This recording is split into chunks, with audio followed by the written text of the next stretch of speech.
Goed, ons is besig met 'n reeks en ek maak vandag klaar met die reeks en ek het gesê dit gaan 'n reeks van 3 preke wees waar ons gaan kyk na Matteus 25 en die 3 gelykenisse wat Jesus vir ons vertel het en dit was van sy laaste prediking, as dit nie die laaste prediking is nie. Hulle noem dit die profetiese rede. Profeties beteken hy spreek dit wat in die toekoms gaan gebeur. Profeties is altyd wat verwys in die toekoms. Het spreek in die toekoms in. So, dis die profetiese rede. As jy in jou Bybel gaan kyk na die opskrifte, is die profetiese rede, dit begin al hier Matteus 24, maar baie spesifiek het ek gaan kyk na die laaste 3 stories van Matteus 25, wat sy laaste prediking dan is. So, net so 'n bietjie terugkyk na die eerste 2, kan julle onthou waaroor gaan die eerste 2, vir die wat nie was nie, ek glo julle het dit opgevang. As jy dit gemis het, kan jy ook op ons YouTube kanaal of ons Facebook bladsy gaan kyk en dit daar opvang. Maar ons het gekyk, eerstens het Jesus vir ons die gelykenis kon vertel van 10 maagde. 10 maagde, 5 verstandiges en 5 onverstandiges, en hulle het gewag vir die bruidegom se koms, en so moet ek en jy heeltyd leef in daai afwagting van die koms van Jesus. Ons het dit nou gesê. We sing to the coming king. Jesus kom weer. Jy moet jouself dit herinner, Jesus kom weer, en ons het nodig om vir mekaar as gelowiges hier by die kerk mekaar te herinner. Hoekom is ons hier? Want ons leef met 'n verwagting dat Jesus kom weer. Daar's 'n wederkoms van Jesus Christus en ons wil gereed wees vir daardie oomblik. Hoe gaan daardie oomblik lyk? Vanoggend gaan ons bietjie meer kyk, hoe gaan daardie oomblik lyk? Maar die feit is, daai 5 maagde wat wys was, het olie in hulle lampe gehad en hulle het ekstra olie gehad. En ons weet die vuur wat brand, die lig is die vuur van die Heilige Gees, van die woord sê blus die Gees nie uit nie. Maar enige vuur het brandstof nodig. En die brandstof van die Heilige Gees is die woord van God. En ek wil vanoggend vir jou vra, en ek het die manne so Vrydagoggend ook uitgedaag met die manne gebed. Onthou, Vrydagoggend is net vir regte manne. So 5uur. So manne is welkom, Vrydagoggend. Ons mag nie uitvertel wat alles daar gebeur nie. So as jy nuuskierig is, ja. Goed, maar ek vra, en ek wil vanoggend vir jou vra. Ons het mekaar 7 dae laas gesien miskien, van julle sien ek meer gereeld by die kerk, van julle wil ons al 'n kamertjie oprig by die kerk, so gereeld is julle by die kerk. Ons kla nie daaroor nie. Maar in die afgelope 7 dae, hoeveel tyd het jy spandeer in die woord? Die uitdaging is dit, en dis die dringendheid wat die Heilige Gees op my hart sit. Hy sê dat die kerk van vandag is nie meer 'n lesende kerk nie. 'n growing Christian is 'n reading Christian. En ja, boeke, maar ek hou van 'n boek, maar dit is gevaarlik om 'n boek te lees as jy nie die Bybel ken nie.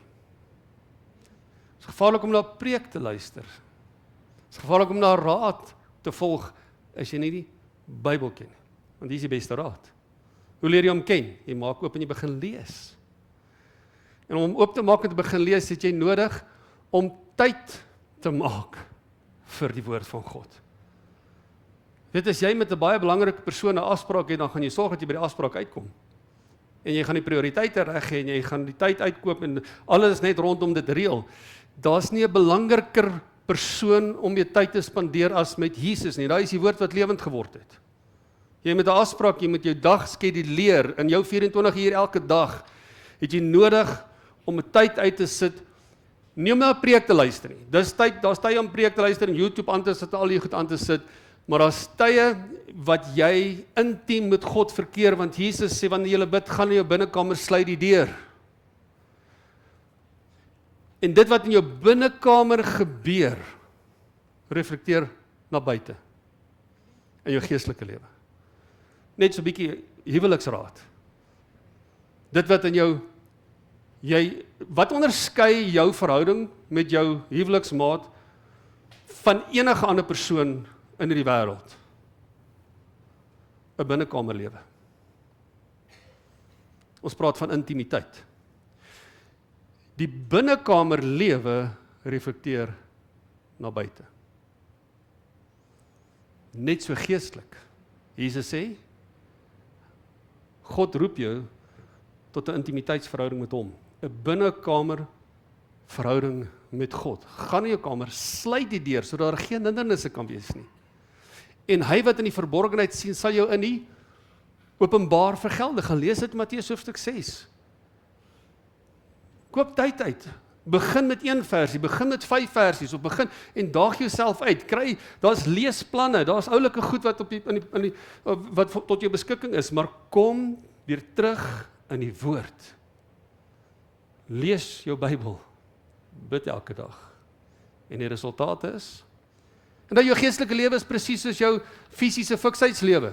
Jy kan nie aansluit by 'n kerk en dink ek gaan fiks bly nie, om net aan te sluit by die gym gaan nie genoeg wees nie. Jou lede gelde elke maand te betaal, gaan nie jou geestelik, gaan nie jou fisies fiks hou nie. Dit het nie vir my gewerk, ek het dit probeer. En op 'n stadium het ek bietjie fiks geword en ek is nou op daai fikse plek, so ek kan nou 'n bietjie ontspan. Ek is mos nou fiks. Die eerste dag wat ek ontspan, toe gaan my fiksheid agteruit. Dis hoe dit werk. Sal dit nie lekker gewees het as ons almal kon fiks kry en daar bly en sê okay, ons is nou daar. So nou kan ons ontspan, ons is mos nou op daai vlak. Geestelik moet jy jouself, dis hoekom Jesus sê, gaan maak disippels. Dis 'n gedissiplineerde lewe. 'n Geloofswandel as 'n Christen is 'n gedissiplineerde lewe. Met ander woorde, iemand wat gedissiplineerd lewe weet om te beplan. Weet om te skeduleer. En jy moet jou lewe so skeduleer dat jy tyd in die woord spandeer, want jy verryk jouself en jy hou jouself geestelik fiks. En weet jy wat, 'n fikse persoon is 'n gefokuste persoon. 'n Fikse persoon, dis gewoonlik die fikserspan wat wen op die veld. Hallo? So jy het nodig om die woord te ken, want weet jy, jou vyand ken die woord ook. Vra vir Jesus. Hy het hom probeer verlei met die woord. Soos ook maar ek sê, jy moet self tyd in die woord spandeer, want ons baie verleiding wat op die kanale aangaan, wat ons voor versigtig moet wees. So jy moet tyd in die woord spandeer. So, jou lamp moet vol olie wees, jy moet tyd in die woord spandeer, jy moet sodat die vuur van die Heilige Gees, want daar's skepende krag in die kombinasie van woord en gees in ons lewe. Dan laasweek het ons gekyk na die talente, en ons het geweet, Jesus praat van homself as die reisiger wat weggaan, en ons het vir mekaar gesê, daar's 2 redes hoekom jy 'n gat kan grawe. Jy gaan grawe eerstens, kan of grawe om weg te steek, of jy kan grawe om te bou op 'n fondasie. En hy sê, ek wys jou, die wat my woord hoor en dit doen. Nou, om die woord te doen, ons het gekyk heel eerste week, en dis hoekom ek hier in die voorop hou, want hy spreek van die definisie van sonde. Sonde is nie die verkeerde wat ek doen nie, sonde is ook die regte wat ek nie doen nie. Om net te sit en 'n toeskouer te wees, kan sonde wees, want jy mis God se plan, jy mis God se doel oor jou lewe. Daar's niks belangriker in jou lewe wat jy moet uitoefen in jou lewe, geloofslewe, as gehoorsaamheid nie. Gehoorsaamheid beteken ek hoor en ek doen, en dis wat hy sê, die wat my woord hoor en hom doen, dis hy wat diep grawe tot op die rots, en die winde en die storms kom en hulle bly staan, want hulle is gebou op die rots. So ons kan nie ons talente en die gawes wat God vir ons gegee het, en die vermoëns wat God vir ons gegee het, gaan wegsteek en dink hy gaan tevrede daarmee wees nie, want die dag as Jesus terugkom, wil jy weet hoe gaan daai dag lyk? Almal gaan voor hom versamel word. Die hele wêreld, al die nasies gaan voor hom versamel word. En dan gaan daar 'n groot commotion wees. Dink net hoe gaan daai dag lyk. En dan gaan hy rekenskap vra oor dit wat hy vir ons gegee het. Het ons geboeker daarmee? Dit was my so mooi, ek sien Johannes nou nie vanoggend hier nie, maar julle onthou die 3 manne het ek nou so uitgedeel, ek het vir die een 5 gegee, en die ander een 2 gegee, en die ander een 1 gegee, hulle het daarom teruggebring. So vir die wat gewonder het, hulle het dit teruggebring, maar Johan bring toe, want hy was mos die ou wat die 1 ontvang het. Shame, die arme Johan. Okay. Maar so mooi, hy sê nie, en hy bring vir my 200 rande terug. Hy sê, ek wil vir my vermoë kom lig. Iets snap hy. Iets verstaan hy oor die woord van die Here. Jy sien, my talente, om dit te ontwikkel, moet ek dit kan laat gaan. Verstaan jy, ek moet dit kan woeker mee, en ek kan dit nie gaan begrawe nie, want ek gaan rekenskap gee. En dan kom ons vanoggend by die laaste gedeelte van Matteus 25, en ek gaan net stukkies van hom lees, want hy's tydplekke herhaal hom eintlik, maar vanoggend wil ek net noem, deel 3 is bokke en skape. By daardie dag wat Jesus terugkom, as die Erekoning saam met sy engele, en almal voor hom versamel word, gaan daar hierdie commotion wees, en dan gaan hy 'n opdrag gee, en daar gaan 'n skeiding plaasvind. Weet julle van die skeiding wat gaan plaasvind? Daar gaan 'n skeiding plaasvind en Jesus kom leer ons oor hierdie skeiding wat gaan plaasvind en hierdie skeiding gaan wees tussen twee spesies, eintlik kan jy noem, wat se spesies is bokke en skape. Ons lees Matteus 25 vers 31, hy sê, wanneer die Seun van die mens in sy heerlikheid kom en al die heilige engele saam met hom, wow, kan jy in jou geestesoog dit sien? Jesus kom met al sy engele, en wat gaan gebeur? Wat gaan hy vir die engele sê, wat moet hulle doen? Hy sê, dan sal hy op die heerlike troon sit, en voor hom sal al die nasies versamel word. En hy sal hulle van mekaar afskei, soos die herder die skape van die bokke afskei, en hy sal die skape aan sy regterhand en die bokke aan sy linkerhand sit. So daar gaan 'n skeiding plaasvind, 'n links en 'n regs skeiding. Die bokke is aan die linkerkant. So skus julle almal wat nee, julle sit eintlik aan die linkerkant. Julle is aan my linkerkant, so julle is die bokke vanoggend, julle is die skape vanoggend, okay? Maar daar gaan 'n skeiding plaasvind en daar gaan 'n rede wees wat hulle identifiseer as bokke of skape. Nou, bokke en skape, ek het gekyk of daar groot verskille is. Nou, daar is redelik verskille in bokke en skape en in temperamente sal ook baie anderste, maar daar's so 'n paar goedjies wat net verskil van 'n bok en 'n skaap, dat ons weet 'n skaap het wolle. 'n skaap en 'n bok het albei sulke reuk-glands wat hulle reuk afgee. Die skaapsin sit onder sy oë en by sy neus en 'n boksin sit onder sy stert. 'n Skaap se stert wys altyd af onder toe. 'n Bok se stert wys altyd op. 'n Bok is nuuskierig en onafhanklik. 'n Skaap is mak en hy funksioneer in 'n trop. Dis die paar groot verskille wat daar is tussen hierdie twee diere wat Jesus hier gebruik, en ek dink dit sê tog vir ons iets van wie hierdie mense is wat hy skuif vir mekaar, en ek dink daai temperamente van ek dink die stert op en die stert af sê nogal vir ons iets van, weet mense wat altyd bietjie neus in die lug is, nou, stert op, dalk dink hulle is beter as die res, en ek het jou nie nodig nie, want dis presies wat 'n bok is. Hy kan op sy eie funksioneer. Maar as 'n skaap bedreig voel, as 'n skaap honger is, dan trek hulle onmiddellik saam en sê, weet jy wat, kom, staan net hier naby my, ek het die trop nodig, ek kan nie sonder jou funksioneer nie, ek gaan nie sonder jou funksioneer nie, ek erken, ek is afhanklik van 'n medeboeta of sissa wat by my is. Dis 'n temperament van 'n skaap, hy funksioneer in 'n trop. So hier is die skeiding wat plaasvind, en die koning gaan hulle van mekaar skei en sê, weet jy wat, skape, bokke, en hy gaan vir hulle sê, hoekom is julle skape, en hoekom is julle bokke? En hy sê, dan sal die koning vir die wat aan sy regterhand sê, kom julle geseëndes van my Vader, dis nou die die skape, wat in die regterhand is, beerf die koninkryk wat vir julle berei is van die grondlegging van die wêreld af. Hoor julle wat sê Jesus vir ons? Daar's 'n plek wat alreeds voorberei word van die wêreld begin het. Van die grondlegging van die wêreld is die koninkryk alreeds besig om gereed gemaak te word, wat voorberei word om besit geneem te word vir almal wat aan die regterhand gaan wees, wat skape gaan wees. Nou, ek sal nooit vergeet nie, ons nog, ek het nou gesê, ek was 'n jeugwerker op skool, dit een tiener vir my kom sê, maar hierdie Christen ding is geloof, maar is 'n cool geloof, maar al wat nie vir hulle cool is nie, hulle wil nie skape wees nie, want 'n skaap bler net. Okay, so moet jy nie vanoggend 'n skaap sien wat net bler nie, daar's baie meer betekenis in 'n skaap, maar dit gaan nie oor 'n gesindheid, van weet jy wat, die Here het ons geroep om dit saam te doen. Die koninkryk van God is nie geroep vir mense wat individueel funksioneer en onafhanklik funksioneer nie. Dis hoekom jy deel van 'n gemeente moet wees. Dis God se plan. Sy plan is sy kerk. Hy doen deur sy kerk, hy werk deur sy kerk, en dit is so belangrik om deel van 'n kerk te wees en nie daar op jou eie jou geloof te probeer maak werk nie. Want God het jou deel van 'n liggaam gemaak. Gelees 1 Korintiërs 12. Ons is ledemate van 'n liggaam. En jy het 'n funksie in daardie liggaam, jy het 'n werk in daardie liggaam. En dan sê hy vir die bokke, hy sê, dan sal hy ook aan sy linkerhand sê, gaan weg van my. Julle vervloektes. En die ewige vuur wat berei is vir die duiwel en sy engele. Het jy ooit daaraan gedink, wie die hel geskape?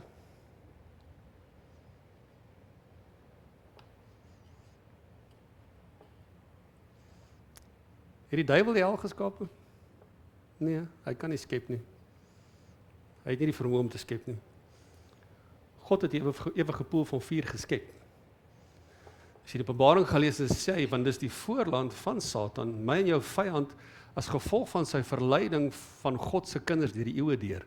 Dis sy voorland. As die duiwel jou kom herinner aan jou verlede, al wat jy doen is jy herinner hom aan sy toekoms. Want daar's 'n toekoms. Onthou ons weet, daar's net 2 destinasies. Laasweek het ons gesien, dit gaan nie net 'n poel van vuur wees nie, maar dit gaan ook 'n gitners van tande wees. OK? Jesus beskryf dit ook as die vuur wat uitgeblus word en die wurm wat bly vreet. Dis hoe daai plek gaan lyk, is 'n plek van lyding en marteling wat die bokke gaan opeindig. So hier is die twee tipes mense wat hy gaan onderskei. Julle is almal bokke, julle is almal skape. Wat is die voorland van die skape? Julle gaan saam met my heerlikheid en wat vir julle voorberei is van die grondlegging van die wêreld. Julle is die geseëndes van die Here. Julle beerf die koninkryk van God, maar julle bokke gaan weg van my af. So. Dis nie goeie resultate nie. En dis hoekom dit nodig is dat ons sal sien wat leer Jesus vir ons, wat onderskei bokke en skape van mekaar. Vers 35 hy sê want ek en hy praat hier eerstens met die bokke, met die skape. Hy sê, want ek het honger gehad, en julle het my te ete gegee. Ek het dors gehad, en julle het my te drinke gegee. Ek was 'n vreemdeling, en julle het my herberg gegee.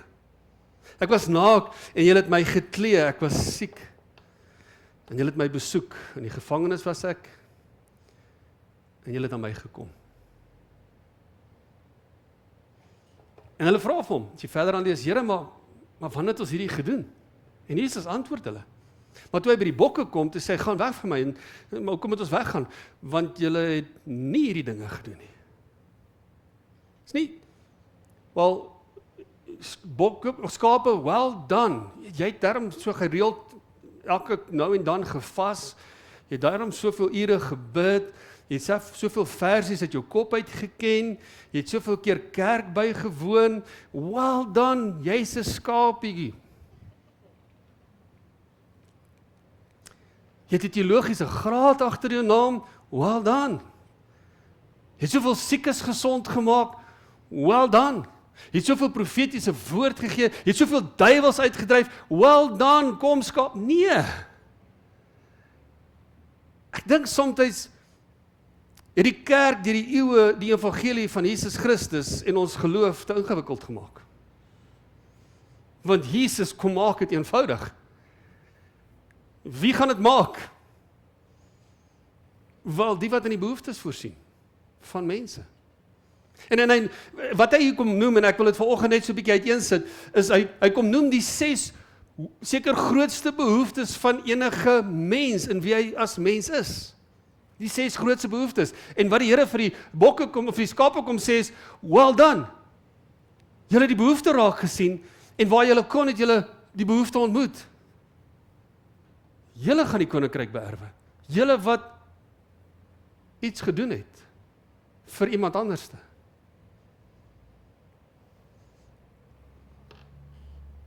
Eerste behoefte van die mens.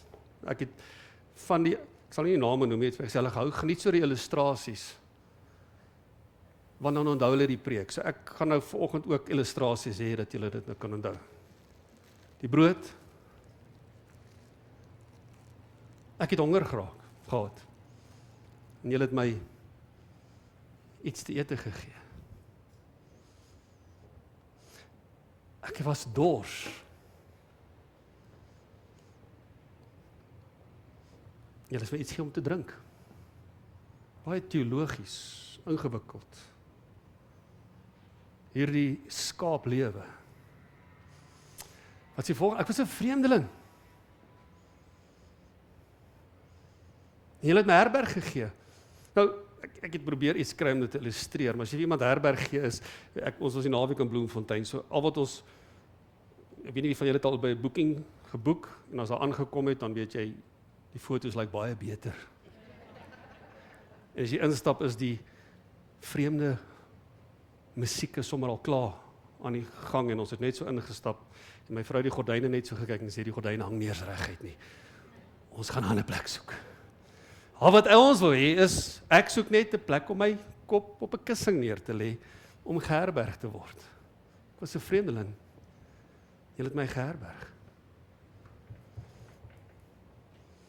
Ek was naak. En julle het my geklee. Ek het 'n behoefte gehad. Ek was siek.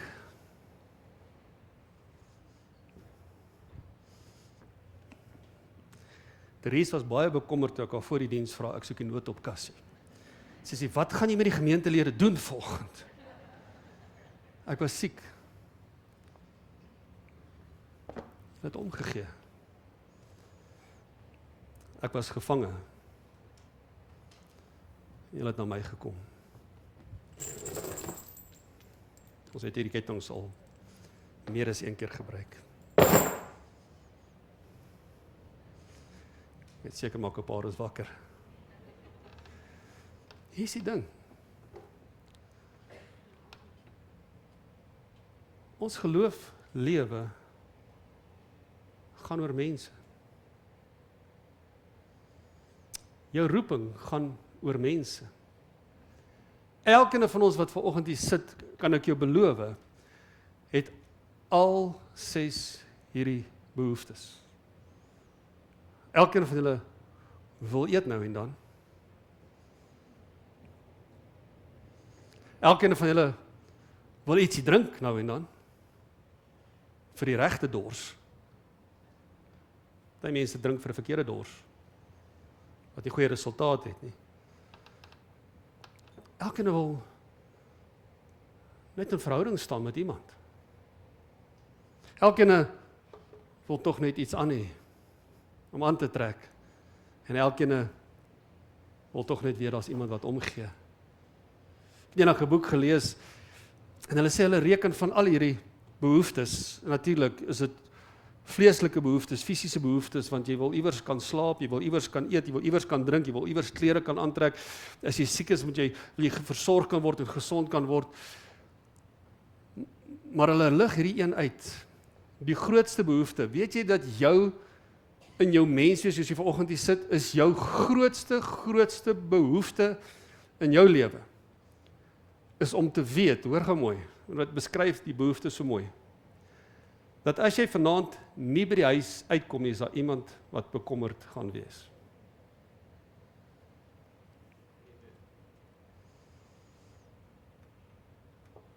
Dis ons in ons menswees, sê die slim mense, ek weet nie, dit was nie eers 'n geestelike boek nie, sê hulle dit is in die sielkunde, is dit die grootste behoefte van elke liewe mens, is daar iemand is wat omgee vir wie jy saak maak. En ek wil jy met vanoggend hierdie hoor, want ja, elkeen van hierdie is ons behoeftes. Elkeen het die behoefte vir vryheid. Elke mens het die behoefte vir vryheid. En soos jy vanoggend hier sit, wie van julle kan saam met my stem, dit is al 6 hierdie behoeftes is jou behoeftes. Wie is uitgesluit vanoggend? Dis nie ek worry oor brood nie, ek worry nie oor iets te drink nie, ek wil nie my kop op 'n kussing neer lê nie. Ons almal het hierdie behoefte. Maar daar's 'n wêreld daar buite wat ook hierdie selfde behoeftes het. Elke liewe mens, ongeag van hulle kleur of hulle kultuur, kan ek vanoggend jou beloof, want hierdie het niks met kultuur te doen nie, hierdie het niks met 'n waardesisteem te doen nie, hierdie het niks met 'n lewenstyl te doen nie, hierdie het te doen met jou menswees. Elke liewe mens wat 'n siel het, wat deur God geskaap is, ongeag hulle kleur of hulle ras, het hierdie 6 behoeftes. En is hierdie 6 behoeftes wat ek en jy as gelowiges identifiseer en besef, dalk kan ek deel wees van die vervulling van 'n behoefte, gaan jou skei, links of regs.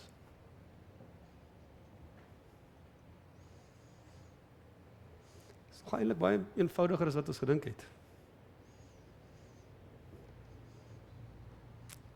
Ek sal nooit vergeet nie dat die eerste keer toe ek nou elke man se behoefte, nee, is eintlik 'n begeerte, is 'n double cab bakkie. Nie elke man nie, maar dit was nou een van myne. Double cab bakkie, verstaan jy? Dit was nou die ding, verstaan jy? En op 'n stadium het ek op 'n plek gekom wat ek een kon koop en kon bekostig, en dit was nogal 'n belewenis, verstaan jy? En dit was hierdie ouens het nogal 'n manier. Ek dink hulle wil jou so vang en dit, weet hulle trek die voertuig daar onder so afdak, en daar so 'n klok wat lang aan die afdak en dit 'n hele stryk op sy bonnet, né? Wat is sy bonnet in Afrikaans? Engine kap. Dankie, juffrou. So op die engine kap hierdie groot stryk en dis meneer, weet hulle, die verkoopsman kom en sê meneer, mag gee ons net 'n oomblik, en dan klim jy daar in die voertuig en gesit ek in die voertuig, maak die deur toe en dan lei hy 'n klok. As hy die klok lei, staan daar die hele besigheid stil. Elke verkoopsman wat iewers met iets betrokke is, kom staan in 'n ry, kom skud jou hand, baie geluk meneer Van Zyl met jou nuwe bakkie. Dit was nog 'n belewenis, ek moet sê. Jy ry daar weg en jy voel soos 'n koning, want hulle het jou behandel soos 'n koning, hulle het jou spesiaal laat voel, want jy het nou hierdie bakkie gekoop. Well done meneer. Die hartseer is, 'n week later toe kom daar 'n nuwe model uit, toe is myne oud.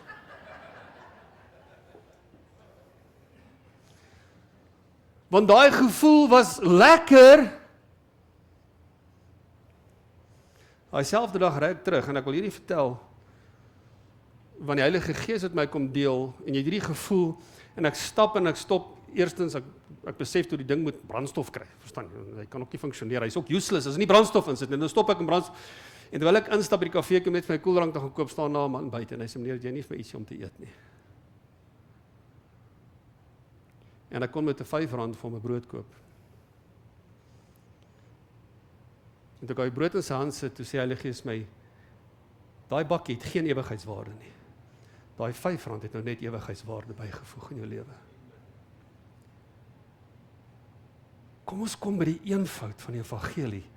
Wat verwag die koning by sy wederkoms? Waarmee gaan ons besig vind? Jy sien, wat die woord kom motiveer ons. Ek gee vanoggend vir die woord mee te motiveer om te sê, maar jy moet hier uitstap by die deure en besef, jy betree 'n sendingveld, jy betree 'n veld van mense wat behoeftig is, jy betree 'n plek waar dit duister is, en weet jy wat bring die lig? Jy as 'n koningskring bring die lig. En die woord sê, God het ons gered uit genade, nie deur werke nie, sodat ons nie kan roem op ons werke nie. Maar weet jy dat die volgende versie sê, hy het ons gered vir goeie werke. Onthou die lig wat moet skyn, wat is die lig wat skyn? Laat julle goeie werke, julle lig so skyn, dat die mense julle goeie werke kan sien, dat hulle God kan verheerlik. Hoe red God mense? Dis die goedertierenheid van die Here wat mense lei tot bekering. Dis nie die oordeel van die Here wat mense lei tot bekering nie. Nêrens het Jesus iemand tot bekering gelei om hulle te oordeel nie. Die enigste manier wat hy toegepas het, die enigste metode, was goedheid. Want goedheid maak die hart se inspraak oop. En ek beloof jou vanoggend, het jy wat hier sit, die vermoë om goed te wees vir iemand. Het jy meer as een hemp in jou kas? Het jy meer as 10 paar skoene in jou kas? Ek wil nie eers vra een nie, 10, 20, Het ons dit? Ja, ons het dit. Weet jy, as iemand daar buite sit en net sê, ek sal begeer om een van die ou pare wat nog aan jou kas lê net te dra. Ek sal begeer net om 'n kombers of 'n kussentjie te hê op my kop kan neersit. Dis 'n wêreld daar buite, wat dieselfde behoeftes het as wat ek en jy het. Jy sien, maar ek dink die hartseer is dat, en wil ek hier deur gaan sê, Here, vergewe my, want al my behoeftes is ontmoet deur die genade van die Here. Maar ek vat dit elke dag van selfsprekend. Ons kla, ek het nog eene gehad. En al wat die koning gaan vra, het iemand iets gegee om te eet? Het iemand iets gegee om te drink? Want jy weet wat, dis wat Jesus vir my en jou gedoen het, nie net fisies nie, maar ook geestelik. God voorsien in ons behoeftes, deur sy seun Jesus Christus. Die eerste behoefte eet, jy het nodig om te eet, Maar ek wil vanoggend jou vat nie net na die fisiese gedeelte daarvan nie, maar die geestelike gedeelte, Johannes 6 vers 35. En Jesus sê vir hulle, ek is die brood van die lewe. Wie na my toe kom, sal nooit honger kry nie. En wie in my glo, sal nooit dors kry nie. Hy het altyd daai behoeftes ontmoet. En dit praat van 'n geestelike honger en 'n geestelike dors, 'n lewe van vervulling. Wat jy nie net vervuld lewe nie, maar in oorvloed lewe, want hoor wat sê hy vir die vrou by die put, hierdie vrou wat in oorspel, wat geleef het, sy het 5 verskillende mans gehad, die man by wie sy is nie eens haar man nie, en nie een oomblik het Jesus haar geoordeel nie, hy het net vir haar die waarheid gegee, hy sê, jy praat die waarheid, want dis nie jou man nie, dis iemand anders se man by wie jy is, maar nie een oomblik het haar geoordeel, en sy veroordeeld gevoel nie, maar hy het haar met liefde omvou, om te sê, weet jy wat, vra vir my. As jy my vra, want jy sien, party mense as jy hulle vra, en hulle mos eers 'n vraag terug. En dan stel hulle jou vermoedig dat jy wil nie weer vra nie. Wie van julle ken sulke mense? Jy vra vir hulle iets, maar dan wil jy eers vir jou eers terugval. Jesus het nie teruggevra nie. As jy my net vra, sal ek gee. Ek gaan nie eers vir jou vra, maar okay, gaan jy eers dit uitsort, gaan jy eers hierdie probleem met hierdie mans uitsorteer, gaan jy eers, weet jy, die ander vrou se man, en met haar dit uit, nee, vra my. Want jy het eers nodig dat ek jou dors les. Want jou vervulling is jou deurbraak. Jou dors wat geles is jou nuwe lewe. Want hy sê vir Johannes 4 vers 13, Jesus antwoord en sê vir haar, elkeen wat van hierdie water drink sal weer dors kry, maar elkeen wat drink van die water wat ek hom sal gee, sal in ewigheid nooit dors kry nie. Maar die water wat ek hom sal gee, sal in hom word 'n fontein van water wat oorspring tot in die ewige lewe. Weet jy wat word jy as jy 'n fontein word? Jy word 'n skaap, want nou kom mense by jou kom drink, want jy is 'n fontein. En weet jy waarvan praat dit? Jesus het dit van genoem, want die lewende waters is die Heilige Gees wat in ons woon. Wat ek en jy moet gaan uitdeel. Jy sien, ons geloof is 'n geloof van gee, van geloof van doen, want dis wat liefde doen. Liefdesreaksie is gee, verhoudings. Weet jy wat se behoefte het mense net aan verhouding? Weet jy waarvan praat verhouding? En een van ons dinamiese lesse wat altyd mense se hart raak by ons vrymakende waarhede is die les van verwerping, want verwerping maak ons almal seer, dit raak aan ons almal, want ons almal is geskape vir verhouding.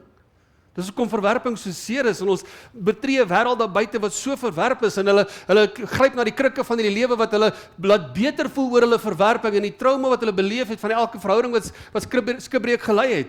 Maar Jesus is die antwoord. En God kom en hy kyk na ons as mens in Genesis 2 vers 18.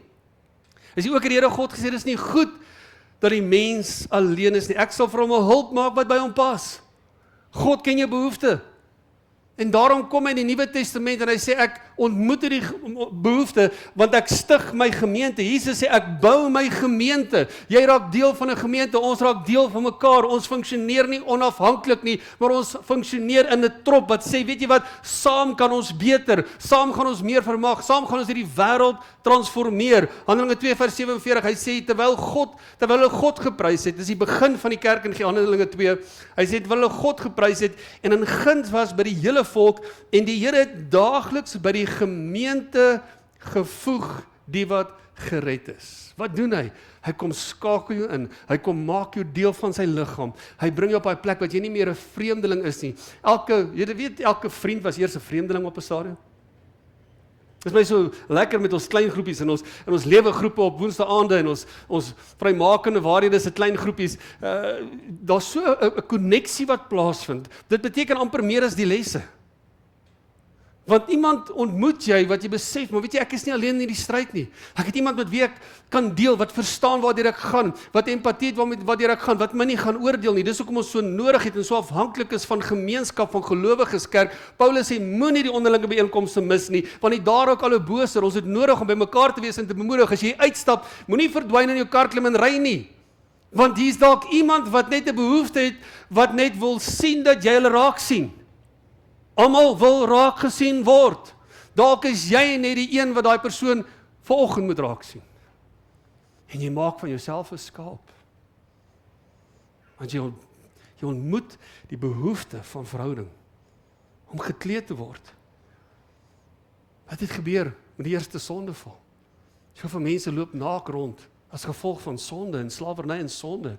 Want sonde laat jou naak voel, dat jy blootgestel voel. Hy sê, toe gaan hulle altyd sy oë oop, Genesis 3 vers 7, en hulle word gewaar dat hulle naak is, en hulle het vye blare mekaar gewerk, en vir hulle skorte gemaak. Maar God het 'n beter plan. God kom beklee elkeen van ons. En is so profeties in Genesis 3 vers 21, het Here God vir die mens en sy vrou rokke van vel gemaak en hulle aangetrek. Wat moes God doen? Hy moes 'n lam gaan slag vir sy vel, vir hulle verklere. God kom, Nuwe Testament vir my en jou, en hy sê vir ons, weet jy die dag toe jy gedoop is, die dag wat jy jou geloof bevestig het in Jesus Christus, toe jy gehoorsaam deur die doopwater gegaan het om jou te vereenselwig met sy dood en sy opstanding, is daar iets wat in jou lewe gebeur. Jy staan nie uit die doopwater uit naak op nie. Jy staan beklee op, toegemaak. Want jy sien, as jy naak is, wil jy gaan wegkruip, maar as jy beklee is, het jy vrymoedigheid om jou roeping uit te leef. Galasiërs 3:27, want julle almal wat in Christus gedoop is, het julle met Christus beklee. Jy raai baadjie aangetrek. En dan die omgee. Matteus 7 vers 12 is seker die definisie van liefde. Ons weet, in Korintiërs 13 sê, jy kan al hierdie wonderlike goed doen, jy kan die tale van engele en alles praat, maar as jy nie liefde het nie. Liefde gee om. Liefde fokus van binne na buite, nie van buite na binne nie. Wat is die definisie van liefde? Dit word saamgevat in hierdie paar woorde, Matteus 7 vers 12. Wanneer dit kom by omgee, hoe weet ek om vir iemand om te gee? Vra eenvoudig die vraag. In alle verhoudings in jou lewe, in jou huwelik, in jou ouerskap, by jou kollegas, in jou familie, moet jy altyd die vraag vra. Hoe wil ek behandel word? Ja, maar tannie so en so het altyd hierdie opinie en sy het altyd dit en nee. Moenie vra hoe behandel hy jou nie. Vra die vraag, hoe wil jy graag behandel word? Want iemand moet vir hulle die voorbeeld stel. Dalk. Behandel iemand soos hulle is, en hulle bly soos hulle is. Behandel iemand beter, hulle kan dalk verander. Alles wat julle dan wil hê, dat die mense aan julle moet doen, net so, moet julle aan hulle ook doen, want dit is die wet en die profete. Alles word vervul. En dan die laaste een is vryheid. Die Seun van God het gekom om my en jou vry te maak. Besef jy is vry? Besef jy is losgekoop? Besef jy daar's 'n prys betaal met bloed, want die Seun van God het met sy bloed kom betaal om jou vry te koop, sodat jy in vryheid kan lewe. Hy sê wie die Seun dan vrygemaak het, sal waarlik vry wees. En dan leef ons in daardie vryheid, want ons leef met die teenwoordigheid van die Heilige Gees. En wat kom herinner die Heilige Gees ons? Hy kom herinner ons aan 'n lewe van vryheid, want waar die Gees van God is, 2 Korintiërs 3 vers 17. Die Here is die Gees, en waar die Gees van die Here is, daar is vryheid. Jy gaan met mense te doen kry wat vasgevang is in slawerny, wat gevangenes is nie fisies soms in die tronk nie. As jy familie het in die tronk het, dan praat jy gewoonlik nie oor hom nie, né? Of haar nie. Maar daar is soveel mense wat vasgevang is nog onder sonde slawerny, wat gebind is deur een of ander verslawing, wat van hulle kom steel, want verslawing is 'n parasiet, wat kom teer aan jou lewe, en om hulle te oordeel, gaan hulle nie help nie, om om te gee, en liefde te gee, en hulle te wys wat vryheid is, dat jy vry lewe en oorwinning lewe. Dis wat jy moet gee as 'n skaap. So Jesus kom weer.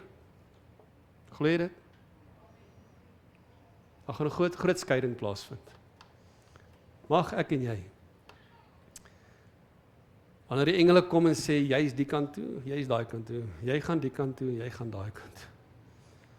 Mag daai engel vir my en jou sê, jy kan maar na die regterkant toe skuif. Want jy het daai ou raak gesien, wat 'n behoefte gehad het. En dit is die klein goedjies wat raak gesien word, nie die groot goed. En wanneer ons in elk geval goed doen, leer Matteus 6, so moet dit nie doen voor mense om deur mense raak gesien te word nie. Want julle Vader wat in die hemele in die verborgenheid sien, sal jy in die openbaar vergelde. Die grootste vergelding gaan kom die dag as Jesus terugkom. En ek herinner julle die resultate van die skape. Wat het hy vir die skape gesê? Hy sê, dan sal die koning vir die wat aan sy regterhand sê, kom julle geseëndes van my Vader. Hierdie is 'n herinnering. Hoe is jy geseënde van die Vader? Ek het dors gehad. Jy het my te drinke gegee. Ek het honger gehad, jy het my iets te ete gegee. Ek was vreemdeling en jy het my herberg gegee. Sê ek was siek geweest en jy het my omgesien. Ek was naak en jy het my geklee. En ek was in die gevangenis en jy het in my gekom. Mag ek en jy gereed wees. In gereedheid lewe. Doen die klein goedjies, moet dit nooit minag. Want daar's 'n Vader wat in die hemel is, wat dit sien. En eendag mag jy die woorde hoor. Goeie en getroue diensknegt. Kom saam met my. In my heerlikheid, die koninkryk wat vir julle voorberei is. Kom ons sluit ons oë. Here Jesus, ons sien met opgewondenheid nog uit na u wederkoms. Here, ons weet u is 'n waarmaker van die woord. En Here, wanneer u kom, weet ons nie presies nie. Maar al ding wat ons weet is ons moet gereed wees. En Here, in die afgelope tyd het ons gekyk na 'n lewe van gereedheid, om daardie olie in ons lampe te hê, om ons lig te bly skyn, sodat ons u as die bruidegom nie sal mis nie. Here, ons het geweet, ons het gehoor ons moet gereed wees deur ons talente nie te begrawe nie, Here, maar om iets te doen en te woeker met ons talente. Here, en ek glo dat u wil ons kom leer, vat daai talente en gaan maak 'n verskil in 'n behoeftige wêreld. Want Here, u gee vir ons gawes en vermoë om nie dit vir onsself te hou nie, maar sodat ons daardeur u goedheid aan ander kan bewys. En Here, mag hierdie wat u voor staan vanoggend ons herinnering wees, dat daar's mense wat behoeftig is, net soos ons behoeftes het. Dankie dat u in ons behoeftes kom voorsien het, geestelik, tydelik en liggaamlik, deur u goedheid, Here. Maar Here, u wil elkeen van ons weer gebruik. En daardie persoon daar buite wat nog wonder of 'n God omgee, die enigste manier hoe hy gaan uitvind, is deur een van u gehoorsame kinders, daardie omgee gaan uitdeel, Here. Daardie stukkie brood gaan gee, Here. Daar te drinke iets gaan gee. Heilige Gees, stuur ons op daardie pad, wat ons daardie behoeftes sal sien, maak ons bewus daarvan, en rus ons op toe, en geef ons die moed, die vrymoedigheid, om daardie behoeftes te ontmoet, sodat ons u goedheid kan tentoonstel, en dat u verheerlik kan word. Mag ons 'n gemeente wees, wat doen, en mag jy in elkeen van ons gemeentelede se behoeftes kom voorsien, Here. Daarom het u ons by mekaar gevoeg as 'n familie, sodat ons kan uitreik na mekaar, in gemeenskap van gelowiges, mekaar te onderskraag en te ondersteun, mekaar te aanvaar in liefde, Here, onvoorwaardelik. Here, ons wil daardie skape wees. Mag jy ons help om gereed te wees in Jesus naam. Amen. Amen.